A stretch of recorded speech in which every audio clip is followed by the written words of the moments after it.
시편은 150개의 시편을 이루어졌습니다. 이 150개 가운데 거의 대부분이 이 다윗의 시편입니다. 다윗의 참 많은데 이 다윗의 시편을 보면 이제 공통점이 내 주위에 대적들이 많습니다. 원수들이 많습니다. 나를 해하려고 하는 악의 세력들이 참 많습니다. 이것이 공통된 고백이고, 그러면서 나오는 것이 그러나 나는 두렵지 않습니다. 나를 둘러싼 대적들이 많지만은 나는 조금도 두려울 것이 없고 겁나는 것이 없습니다. 이것이 다윗의 공통된 고백입니다. 우리가 잘 아는 시편 23편에 보면 내가 사망의 음침한 골짜기 다닐 때에도 나는 해를 두려워하지 않습니다. 죽음의 순간순간을 지나지만은 나는 결코 두려워하지 않습니다. 왜 그러냐? 하나님이 나와 함께 하시기 때문에, 하나님이 나와 함께 하시기 때문에 죽음의 순간이 닥쳐오더라도 나는 겁나지 않습니다. 이게 다윗의 고백입니다. 그리고 오늘 본문에도 나왔습니다마는 똑같은 고백이 시편 27편에도 나옵니다. 여호와가 나의 구원이시니 내가 누구를 두려워하리요? 전쟁이 일어나 나를 치료할지라도 나는 여전히 태연하리로다. 여전히 안전할 것이다. 이것이 고백입니다. 여러분, 전쟁이 와도 두렵지가 않고 대적들이, 원수들이 나를 해하려고 죽이려고 와도 나는 두렵지 않습니다. 이것이 다윗의 고백입니다. 여러분, 과연 세상에 무서운 일들이 참 많습니다. 사람도 무섭고 세상 돌아가는 것도 무섭고 참 무섭습니다. 그런데 사람들 가운데 제일 무서운 사람이 누구일 것 같습니까? 무술 유단자들, 싸움의 고수들, 힘이 센 사람들, 그런 사람들 무섭겠습니까? 폭력을 쓰는 사람들, 험악한 인상을 가진 사람들, 그런 사람들이 무섭겠습니까? 여러분, 제일 무서운 사람은 무술 고단자가 아닙니다. 무슨 감옥에 갔다 와가지고 내가 전과 몇 범인데 그러면서 팔 보여주고 우통 보여주고 그런 사람들이 무서운 게 아닙니다. 정말 무서운 사람은 죽음을 두려워하지 않는 사람입니다. 네. 나는 죽음이 두렵지 않다. 아직 오늘 죽으면 죽지 뭐. 그래서 죽을 각오를 하고 달려들면 이 사람이 제일 무섭습니다. 이런 무술 유단자, 무슨 조직폭력배, 이런 사람들도 죽음을 두려워하지 않고 들어오는 사람이라면 무서워할 수밖에 없습니다. 그래서 세상에서 제일 무서운 사람은 죽음이 겁나지 않는 사람입니다. 히브리서 11장에 보면 믿음의 선조들 명단이 쫙 나옵니다. 그러면서 그 마지막에 가면은 이 사람들은 세상이 감당치 못했다, 이렇게 얘기합니다. 여러분, 믿음의 선조들이 살았던 시대가 역사적으로 보면 바벨론 제국이고 아시리아 제국이고 무슨 페르시아 제국이고 헬라 제국이고, 그 다음에 내려오면은 중간시대 우리 성경에 나와 있지 않습니다만 그 잔악무도한 셀루시드 왕조가 나오지요. 그 다음에 로마 왕조가 나오지요. 이런 대제국들이 여러분, 신앙을 가진 사람들을 얼마나 많이 죽였는지 모릅니다. 어제 당회원 세미나 가면서도 잠깐 장로들 얘기 나눴습니다만은 여러분, 중간시대에 이집트의 알렉산드리아 유대인 18만 명이 죽었습니다. 얼마나 많은 사람들이 박해를 당하고 죽었는지 모릅니다. 여러분, 그런데 그런 무서운 박해자들도 감당하지 못한 사람들이 있습니다. 이기지 못한 사람이 있습니다. 누구냐? 죽음을 두려워하지 않는 사람들입니다. 히브리서 11장에 나오는 이 신앙의 위인들은 한마디로 말하면 죽음이 겁나지 않은 사람들입니다. 오늘 죽이려면 죽이고 내일 죽이려면 죽이고 네 마음대로나 나는 죽을지언정 하나님을 믿을 것이고 죽을지언정 예수를 믿는다. 이것이 그분들의 믿음이고 고백입니다. 그러니까 그 포악한 대제국들도 감당치 못했다. 이것이 히브리서의 고백입니다. 여러분, 다윗도요 두려움이 없었습니다. 왜? 하나님이 늘 함께 하시니까. 전쟁이 나를 치료하고 대적들이 나를 죽이려고 오더라도 나는 여전히 안전할 것이고 나는 여전히 태어날 것이고 나는 두려움이 없다. 이게 다윗의 고백 아닙니까? 이런 다윗도요 두려워하는 것이 있었습니다. 겁나는 것이 있었습니다. 그게 뭘까요? 오늘 본문에 나옵니다. 오늘 본문에 보면 다윗이 그 어떤 것도 두려워하지 않았지만은 오늘 보면 딱 세 가지를 두려워하고 있습니다. 여러분, 우리 성도들이 다윗처럼 두려움이 없어야 됩니다. 하나님이 나와 함께 하시고 성령이 내 안에 계시고 예수 믿고 우리가 가는 거기 때문에 우리에게는 두려움이 없어야 될 줄로 믿습니다. 그런데 그 가운데서 우리가 두려워하는 게 있어야 됩니다. 뭘 두려워해야 될까요? 오늘 본문에 보면 다윗이 두려워하는 첫 번째 두려움은 내가 사망의 잠을 잘까, 이것이 두렵다고 합니다. 3절 하반절에 보면은 두렵건대 내가 사망의 잠을 잘까 하오며 이렇게 고백하고 있습니다. 여러분, 사람들은요 잠을 자야 됩니다. 육신의 잠을 자야 됩니다. 물론 영혼은 잠은 안 되지만은 육신의 잠이 있고 영혼의 잠이 있습니다. 여러분, 육신의 잠은요 안 자면 안 됩니다. 잠을 잘 자는 거 복입니다. 저는요 예수 믿고 하나님께 복 많이 받았습니다만은 그 많이 받은 복 중에 하나가 잠 잘 자는 겁니다. 제가 잠자는 걸로 다면요 서울대학도 한번 수석했을 수도 있습니다. 잠 잘 잡니다. 얼마나 감사한지 몰라요. 잠 잘 자니까. 여러분, 육신의 잠은 잘 자는 것이 좋습니다. 그게 복 아니겠습니까? 그런데요 영혼의 잠은 다릅니다. 영혼의 잠은 달라요. 육신의 잠은 안 자면 안 됩니다. 그래서 옛날에 우리가 하늘 때 뭐 독재정권 시대라 그러잖아요. 옛날 그때에 고문이라는 것도 있었잖아요. 고문받은 사람들의 얘기를 들어보니까요 고문 중에서 제일 힘든 고문이 뭐냐면 잠을 안 재우는다는 거예요. 뭐 거꾸로 달아놓고 고춧가루 붓는 것도 참을 수가 있고 때리는 것도 참을 수가 있고 전기로 찢는 것도 참을 수가 있는데 여러분, 잠을 안 재우는 고문은 정말 힘들다는 거예요. 정말 힘들다는 거죠. 여러분, 잠을 잘 자야 됩니다. 잠을 잘 자지 못하면은 사람은요 몸이 아프게 됩니다. 뭔가 살아갈 수가 없는 겁니다. 큰 고통과 병입니다. 어떻게 잠을 잘 자야 되냐? 성경에 보면요 사도행전 12장에 베드로가 전도하다가 감옥에 갇혔습니다. 이제 베드로가 이제 사형 선고 이제 형장에 끌려 나가서 죽을 시간만을 기다리고 있습니다. 이럴 때에 베드로가 잠을 자는데 얼마나 깊이 자는지. 천사가 와가지고 베드로를 구출하려고 깨우는데는 안 일어납니다. 그 천사가 하나 안 되니까 바로 길이 차버립니다. 그때서 베드로가 일어납니다. 그래서 베드로 빨리 나가라고. 야, 죽을 시간을 기다리고 있는 사람이 그렇게 발로 차야 일어날 정도로 잠을 잔다는 거, 이 잠의 진수를 보여주고 있습니다. 예수님께서 제자들과 함께 배를 타고 갈릴리 가다가 풍랑이 일어나가지고 배 위에 죽게 되었다가 아우성 치고 야단 났습니다. 그런데 예수님은 안 보입니다. 어디 가세요? 찾아보았더니 예수님 굴굴 주무시고 계시다니. 풍랑인 배가 뒤집히려고 합니다. 온 배 안에 사람들이 살려달라고 아우성 치고 야단 났는데 그 순간에도 깊은 잠을 주무시는 예수님. 베드로나 예수님 보면요, 야, 잠은 이렇게 자야 되는구나. 옆에서 누가 조금만 부스럭거리면 자다 깨고 조금만 거들려도 깨고 그러면은요 잠을 잘 못 자잖아요. 피곤하잖아요. 한번 잠들면 그냥 우리 하는 말로 누가 업어가도 모를 정도로 잠을 깊이 드는 거. 육신의 잠은 그렇게 하면 그게 복이라는 겁니다. 여러분, 그런데 영적인 잠은 어떻겠습니까? 시편 127편 2절을 보니까요 하나님께서 영혼의 잠 말고 육신의 잠을 얘기합니다. 하나님은 사랑하는 자에게 잠을 주신다 그러잖아요. 그 잠을 잘 자는 게 복입니다. 그런데요 영적인 잠은 아닙니다. 영혼의 잠은 자면 안 된다는 얘기입니다. 여러분, 문제는 오늘 본문에서 다윗이 말하는 것처럼 사망의 잠입니다. 다윗이 두려워한 것 첫 번째가 뭐냐? 하나님, 내가 사망의 잠을 잘까 두렵습니다. 이걸 얘기하잖아요.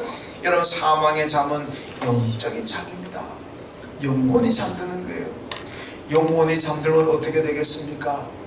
영혼이 잠들게 되면 예배 드리는 게 귀찮습니다. 기도하는 게 귀찮습니다. 교회 가는 게 귀찮습니다. 봉사하는 게 귀찮습니다.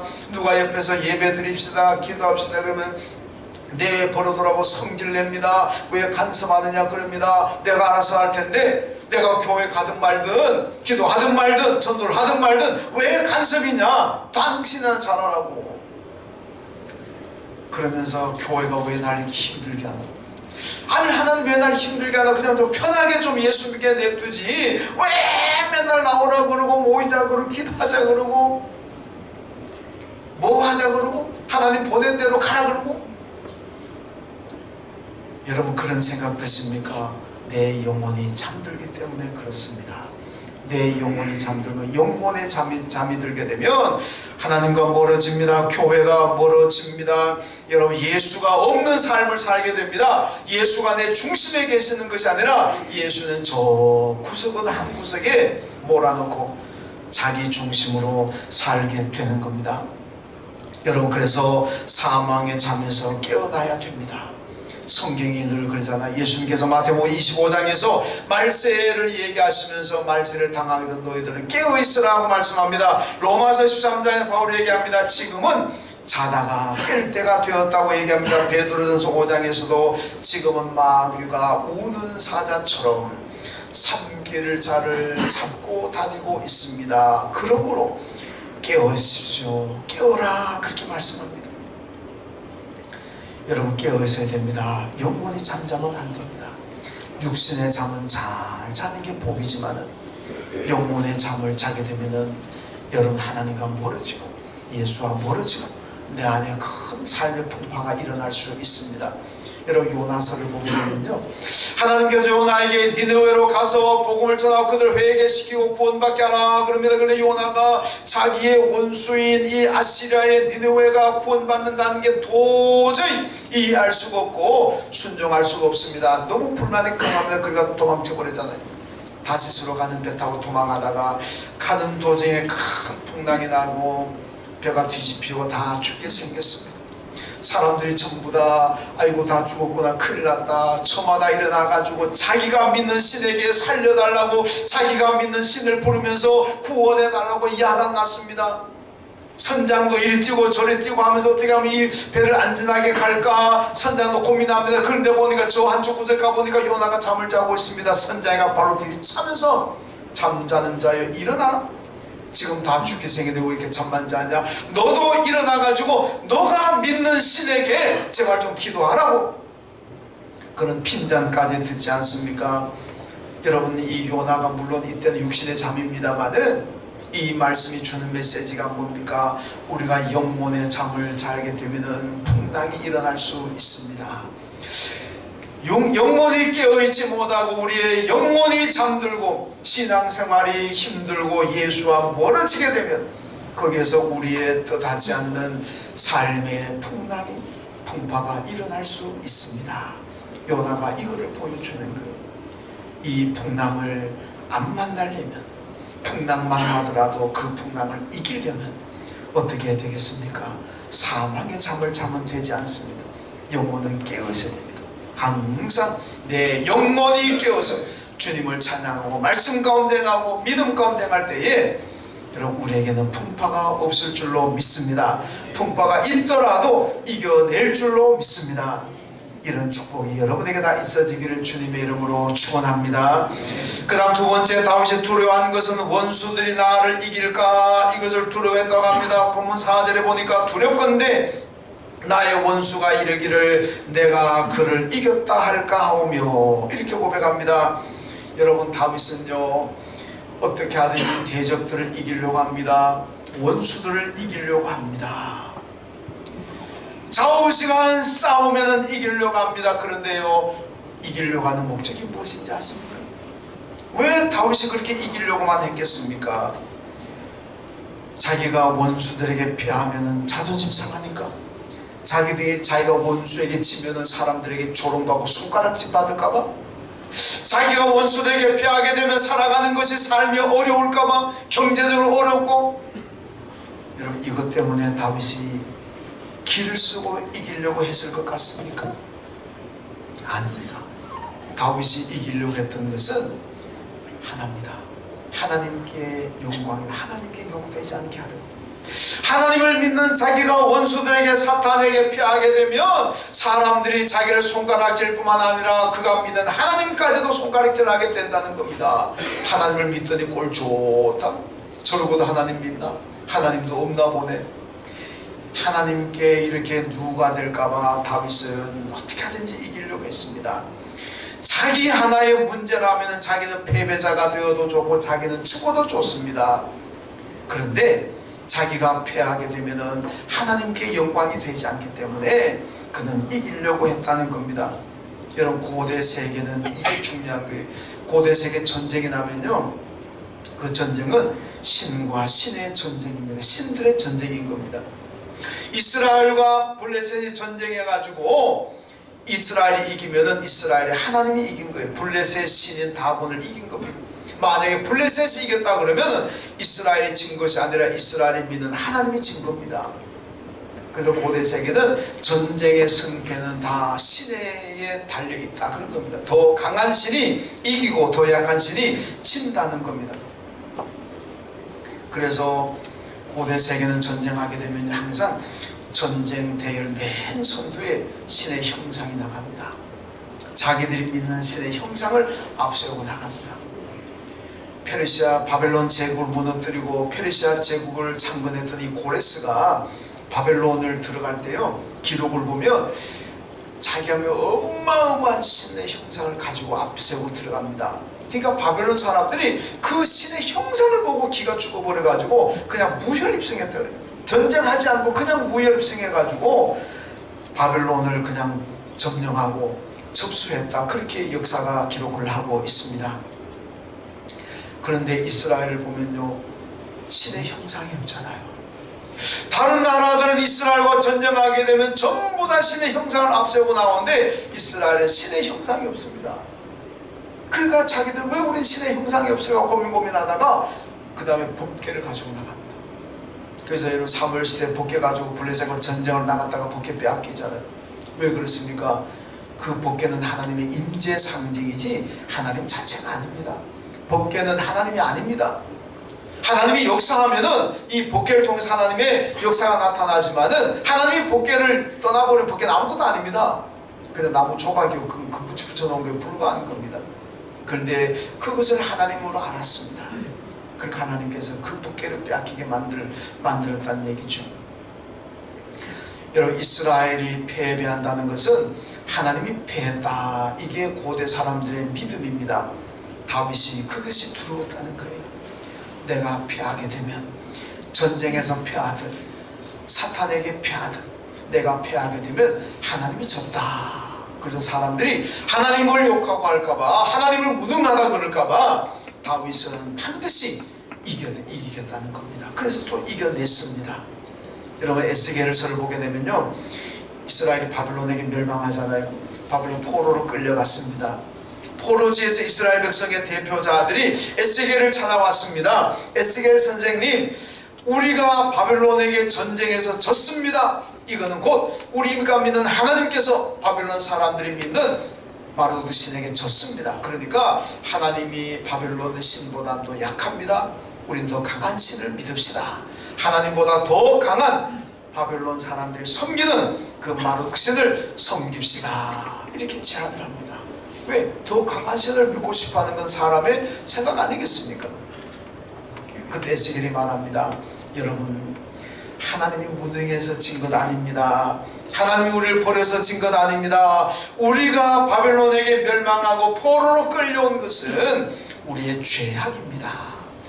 우리의 죄 때문에 진 거지 결코 하나님이 약해서 진 것 아닙니다. 그래서 여러분, 구약 성경 보면요, 모든 성경이 이스라엘 역사를 구원의 역사로 봅니다. 다 이스라엘이 하나님께서 이스라엘을 어떻게 구원하셨느냐, 구원의 역사로 보는데 유일하게 에스겔서만 이스라엘 역사를 죄의 역사로 봅니다. 이스라엘은 거기 보면은 에스겔이 처음부터, 이스라엘 처음 시작할 때부터 지금까지 늘 죄 가운데 살았다는 겁니다. 그 죄 때문에 우리가 멸망하는 거지, 하나님이 약해서 그런 것 아니다. 이것이 에스겔서에 나오고 있습니다. 여러분, 우리 살아가면서 이겨야 되지 않습니까? 승리자가 되어야 되지 않습니까? 그런데 왜 이기려고 하십니까? 왜 승리자가 되려고 하십니까? 내가 지면은 자존심 상하기 때문에, 내가 지면은 사회에서 실패자라고, 인생 낙오자라고 손가락질하고 낙인 찍히니까, 아니면 내가 지면은 내 삶이 힘들어질까봐. 내가 지면은 사람들에게 조롱받을까봐 그것 때문에 여러분을 꼭 이기려고 하십니까? 이건 다윗의 생각은 아닙니다.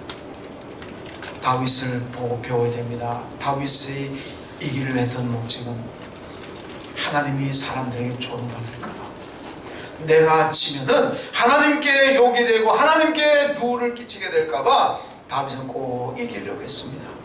우리가 이겨야 됩니다. 여러분 이기십시오. 그런데 왜 이기려고 해야 돼? 그 목적이 무엇으로 삼아야 되겠습니까? 하나님께 영광이 되기 위해서, 하나님이 살아계신다는 걸 보여주기 위해서, 하나님을 믿으면 이렇게 복을 받는다는 걸, 이긴다는 것, 이걸 보여주기 위해서 저와 여러분은 열심히 기도하고 열심히 살아서 이겨야 될 줄로 믿습니다. 여러분, 사탄이 나를 이겨서 좋아하게 만들면 안 됩니다. 사탄을 좋아하게 만드는 삶을 살면 안 된다는 얘기입니다. 우리는 사탄을 이겨가지고, 죄악을 이겨가지고 하나님께 기쁨을 드리고 하나님을 좋게 만들어야 될 줄로 믿습니다. 그런데요, 우리 힘으로 사탄을 이길 수가 있습니까? 우리 힘으로 죄악을 이길 수가 있습니까? 우리 힘으로 유혹을 이길 수가 있습니까? 없습니다. 우리 힘으로는 절대로 이길 수가 없습니다. 어떻게 이깁니까? 예수로 이깁니다. 예수만이 나를 이기게 할 수가 있습니다. 여러분, 예수가 없으면 우리는 삶의 패배자가 될 수밖에 없습니다. 그러니까 예수 의지하고 예수 십자가 단단히 붙잡고 오직 예수만 바라보고 기도하며 살아가야 됩니다. 그럴 때 우리가 모든 것을 이기고 승리할 줄로 믿습니다. 하나님께 기쁨을 드려야 되잖아요. 어떤 사람은 마귀 좋아하는 일만 합니다. 어떤 사람은 사탄이 좋아하는 일만 합니다. 그건 믿음이 아닙니다. 하나님 좋아하는 일 해야 돼요. 하나님 기뻐하시는 일 해야 됩니다. 그게 신앙 아니겠습니까? 하나님이 어떤 사람을 좋아하실 것 같습니까? 성경이 말씀합니다. 하나님은 당신의 독생자 아들 예수를 믿는 사람들, 그 예수를 사랑하는 사람들, 그 예수가 나의 유일한 구주로 믿고 고백하는 이 사람들, 그들을 하나님께서 좋아하신다 그랬습니다. 여러분, 예수 안에 거하는 사람들을 하나님이 좋아하신다 그랬습니다. 요한 3서 4절에 보니까 내 자녀들이 진리 안에서 행한다함을 듣는 것보다 더 큰 기쁨이 없다, 이렇게 말씀합니다. 여러분, 진리 아니, 진리가 뭡니까? 예수 그리스도입니다. 내가 곧 길이요 진리요 그러잖아요. 예수가 진리입니다. 하나님이 언제 가장 기뻐하시느냐? 내가 내 자녀들, 내 백성, 성도들이 진리인 예수 안에서 살아간다는 이 소리를 들을 때 내가 가장 기쁘다. 이게 하나님 말씀입니다. 여러분, 사탄 안에, 마귀 안에서 살아가지 마시고, 세상 안에 살아가지 마시고 예수 안에서 살아가십시오. 진리이신 예수 안에서 살아가실 때 이것을 하나님이 가장 기뻐하신다고 말씀하고 있습니다. 여러분, 진리이신 예수 안에 거하십시오. 예수 안에 살아가십시오. 그럴 때 모든 것을 이기고 승리자가 될 줄로 믿습니다. 아멘. 세 번째, 다윗이 두려워하는 것은 내가 흔들릴까 두려워한다 고 고백합니다. 4절 하반절에 보니까 내가 흔들릴 때에 나의 대적들이 기뻐할까나이다. 여러분, 내 믿음 생활이 흔들리게 되면 하나님은 안타까워합니다. 하나님은 마음 아파합니다. 그런데 마귀는 좋아서 춤을 추어야 된답니다. 그러니까 우리 믿음이 흔들리면 안 됩니다. 견고한 믿음을 가져야 됩니다. 그럴 때 하나님이 좋아하시고 기뻐하신다는 얘기예요. 여러분, 바울을 보게 되면요, 바울이 그럽니다. 내 안에는 선을 행하려고 하는 마음도 있고 악을 행하려고 하는 마음도 있다. 내 안에는 선을 행하려는 마음과 악을 행하려고 하는 이 마음이 내 안에 공존해가지고 내가 지금 너무 힘듭니다. 갈등이 있습니다. 괴로워합니다. 그래서 로마서 8장에서 뭐라 그러니까 오호라 나는 곤고한 사람이로다. 누가 이 사망의 몸에서 나를 구해내랴. 여러분, 바울이 지금 대사도인 바울도 내 안에 이런 악을 행하려고 하는 마음과 선을 행하려고 하는 마음, 사탄의 마음과 성령의 마음이 공존하면서 너무너무 힘든다, 괴롭다. 이것이 바울의 고백입니다. 여러분, 흔들린다는 얘기입니다. 바울도 흔들리잖아요. 아담하와 하나님께서 동산 가운데 선악과를 만들어 두시고 말씀하셨습니다. 너희가 동산 가운데 있는 거 다 먹어도 좋다. 그러나 절대로 먹지 말아야 될 것은 동산 가운데 있는 선악과다. 이 선악과를 먹는 날에 너는 정령이 반드시 죽을 것이다. 경고합니다. 그러니까 그 말을 듣고 아담하고 예 알겠습니다 다짐하잖아요. 다짐합니다. 그렇게 하려고 합니다. 그런데 사탄이 와가지고 유혹합니다. 야 정말 하나님 먹지 말라 그러더냐? 그러지 마. 누가 그거 먹으면 눈이 밝아져 가지고 하나님과 같이 될까봐 하나님께서 먹지 말라 그러는 거야. 그러니까 쏟지 말고 넘어가지 말고 먹어도 괜찮아. 먹어. 그러니까 흔들리잖아요. 처음에는 아예 쳐다보지도 안 하고 아예 안 먹으려고 생각하다가 사탄의 유혹을 받으니까 흔들립니다. 흔들려가지고 결국은 먹게 되잖아요. 그래서 그는 흔들려서 먹었다가 결국은 죽음에 이르게 됩니다. 여러분 오늘 우리가 말세라 그럽니다. 이 말세에는 우리의 믿음을 흔드는 요소들이 얼마나 많은지 모릅니다. 여러분 세상의 약간 풍조가 사탄의 권세가 우리 믿음을 흔들려고 합니다. 경제가 돈이 나의 믿음을 흔들려고 합니다. 가까운 친척이 가족이 내 믿음을 흔들려고 합니다. 사회 제도가 나의 믿음을 흔들려고 합니다. 뭐 이래저래 나를 흔들려고 하는 이 믿음들의 이 현상들이 얼마나 많은지 모릅니다. 여러분 흔들리면 무너집니다. 건물이 흔들리면 무너집니다. 우리 치아 이빨도 흔들리면 빠지는 거 아닙니까? 흔들리면 안 됩니다. 흔들리면 무너집니다. 안 흔들리면 어떻게 되느냐? 안 흔들려면은 여러분 예수 바라보아야 되고 예수 믿어야 될 줄로 믿습니다. 오직 내 안에 예수가 계셔야 돼요. 예수 없으면 흔들리게 됩니다.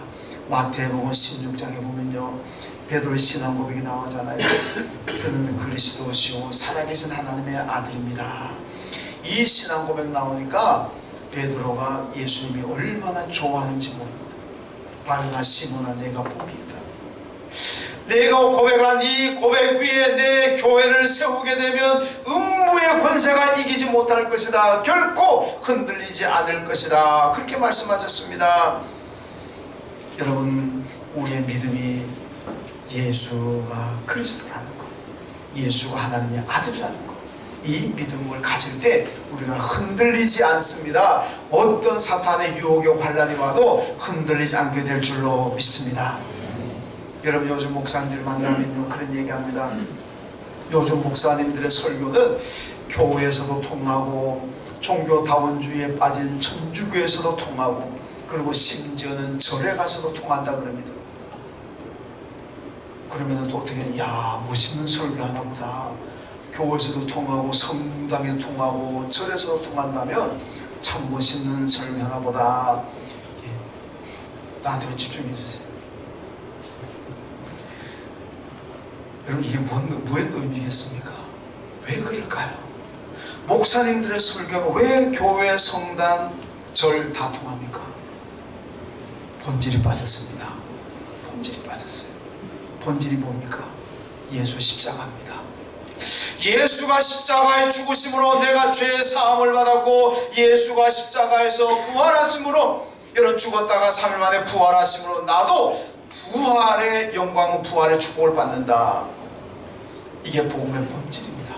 그리고 예수가 하나님의 아들이고 예수만이 나의 유일한 구원의 주님이시다. 예수밖에는 구원이 없다. 이게 복음의 본질입니다. 이 얘기를 안 하니까 이 얘기는 쏙 빼버리고 무슨 뭐 도덕이 어떻고 윤리가 어떻고 역사가 어떻고 문화가 어떻고 이러니까 교회에서도 통하고 절에서도 통하고 성당은 통한다는 얘기 아닙니까? 이건 잘한다는 얘기가 아닙니다. 저부터 드려야 될 얘기지만은 우리 교인들도 신앙의 본질을 가져야 된다는 얘기입니다.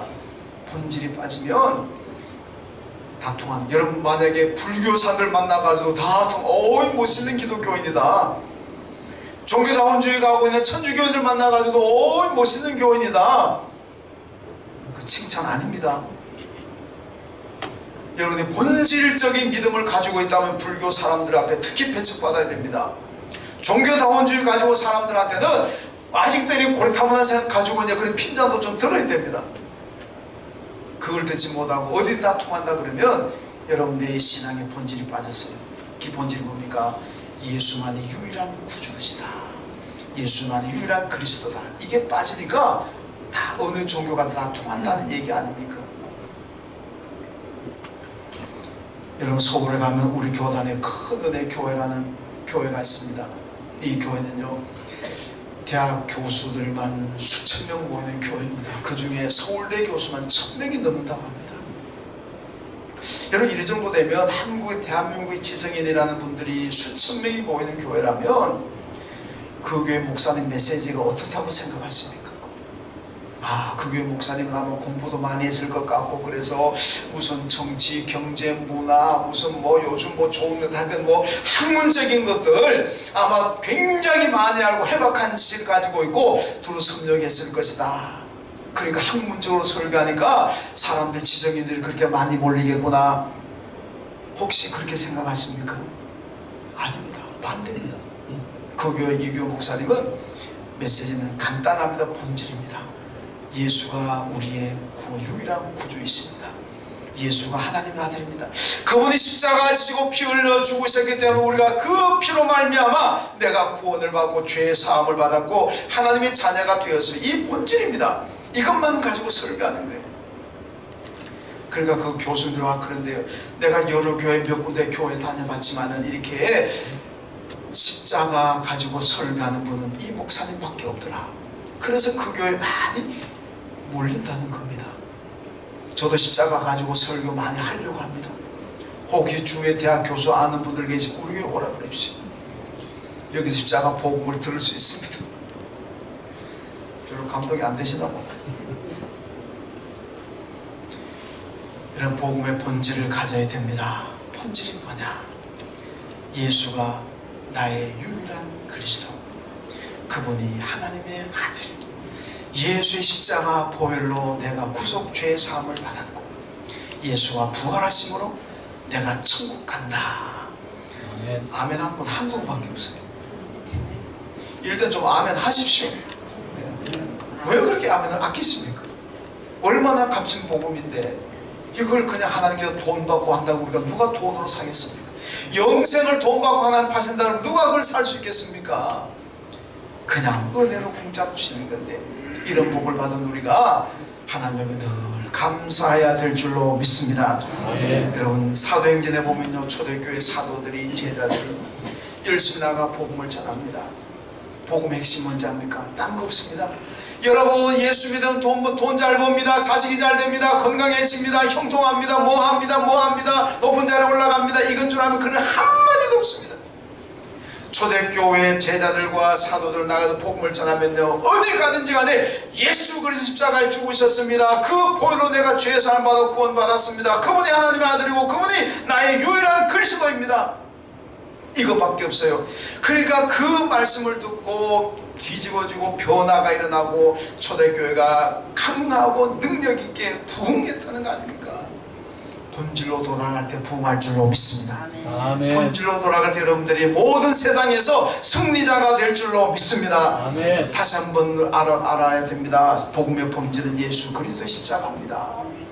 예수 십자가로 말미암아 내가 죄의 사함을 받았고 그분이 부활함으로 내가 영생을 누리게 되었고 그분이 곧 나의 유일한 그리스도입니다. 여기저기 그리스도가 있다 하더라도 인정하면 안 되면 따라가면 안 됩니다. 그리스도는 내가 지금 믿고 있는 예수가 유일한 그리스도입니다. 이게 복음의 본질입니다. 여러분 이 복음의 본질을 가질 때, 이 믿음을 가질 때 우리는 사망의 잠에서 깰 수가 있고 원수를 이길 수가 있고 흔들리지 않는 믿음을 가지고 승리하게 될 줄로 믿습니다. 아멘. 하나님 감사합니다.